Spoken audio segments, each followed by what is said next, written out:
हम ये कहते हैं कि 2 वक्त की रोटी दे दो, हमें कुछ नहीं चाहिए। हमें 2 वक्त की रोटी चाहिए, कुछ और नहीं। जी हाँ, ये कहना है पीएचई में काम कर रहे डेली वेजेस का। पीएचई यानी पब्लिक हेल्थ इंजीनियरिंग में काम कर रहे डेली वेजेस ने कल से आपको बताया कि 72 घंटे की कॉल दी है हड़ताल की, और आज हड़ताल का दूसरा दिन है। हालांकि अभी तक आज की अगर बात करें, दूसरे दिन किसी तरह की अवामी समस्या ने अवाम पर का असर नहीं दिखाई दे रहा है। इसको लेकर विभाग ने जो नियमित रेगुलर जो कर्मचारी हैं उन्हें लगा दिया है कि किसी तरीके से अवाम को परेशानी ना आए। लेकिन इसके अलावा 72 घंटे की हड़ताल की कॉल ना सिर्फ जम्मू में दी गई है, बल्कि मेढर में से भी तस्वीरें देखने को मिली। मेढर में भी पीएचई से जुड़े डेली वेजेस ने हड़ताल में हिस्सा लिया, वहां पर भी उन्होंने विरोध प्रदर्शन किया।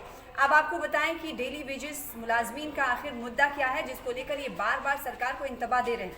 कल जो जम्मू में प्रोटेस्ट किया गया था, इसमें सरकार को चेतावनी दी गई कि अगर सरकार ने उनकी मांगे नहीं मानी तो आगे आने वाले वक्त में जो नतायज होंगे वो बुरे होंगे। क्या कहा डेली वेजेस मुलाजमीन ने, देखिए।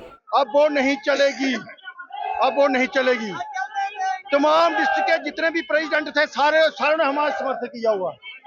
आज देख रहे हैं आप, हजारों की तादाद इकट्ठी हो चुकी है। अब हम ये कहते हैं कि 2 वक्त की रोटी दे दो, हमें कुछ नहीं चाहिए। क्या मांग रहे हैं सरकार से? पानी तो बंद हो चुका है, पानी की कोई, हम जो करेंगे देखेंगे क्या होगा। जो 5 मेंबर की कमेटी जो फैसला लेगी हम वो करेंगे, हम पीछे हटने वाले नहीं है। हर एक जंग है इस बार हमारे हर डिवीजन पे आपने देखा होगा पुलिस लगाई हुई है। कौन सामने उठा के लेना है? हम अपनी मांगे मांग रहे हैं। तो पीएचई यानी पब्लिक हेल्थ इंजीनियरिंग में काम कर रहे डेली वेजेस मुलाजमीन ने 72 घंटे की कॉल की हड़ताल दी है, जिसका सीधा असर जम्मू पर पड़ सकता है, जम्मू की आवाम पर पड़ सकता है, क्योंकि वाटर की सप्लाई का जिम्मा इन्हीं के ऊपर होता है। हालांकि अभी तो आवाम को मुश्किलात दरपेश नहीं है, लेकिन अगर इन्होंने 72 घंटे की कॉल को और बढ़ा दिया आने वाले दिनों में, जैसा कि ये चेतावनी देते हुए सरकार को नजर आ रहे हैं, तो मुसीबत बढ़ सकती है।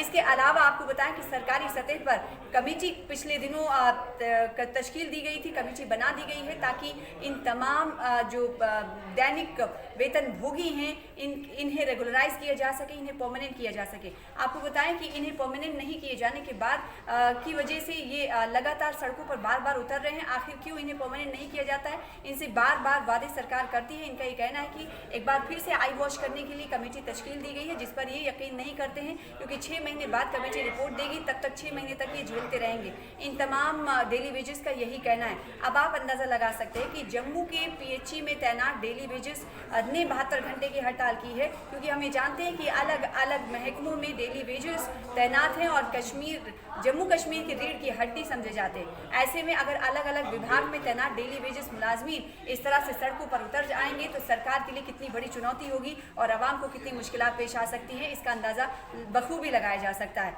तो सब जो कमेटी तश्कील दी गई है उस पर भी ये यकीन दहानी नहीं रखते हैं, बल्कि जो सरकार की तरफ से यकीन दहानी कराई गई है उस पर इनको विश्वास नहीं। इनका कहना है कि एक बार फिर से आई वॉच करने के लिए कमेटी तश्कील दी गई है। माजी में भी इस तरह की कमेटियां बनी थी और वो इंतजार नहीं करेंगी, क्योंकि अब उनकी सब्र का पैमाना लबरेज हो चुका है। लिहाजा उन्हें सिर्फ और सिर्फ 2 वक्त की रोटी चाहिए और कुछ नहीं चाहते। साथ ही साथ डेली वेजेस मुलाजमीन ने जम्मू में कहा कि उन्हें तमाम डिवीजन के जो प्रधान हैं, यूनियन के प्रधान हैं, उनकी हिमायत हासिल है, समर्थन हासिल है। ऐसे में एक समझा जा सकता है कि सरकार के लिए आने वाले दिनों में डेली वेजेस काफ़ी चुनौती खड़ी कर सकते हैं।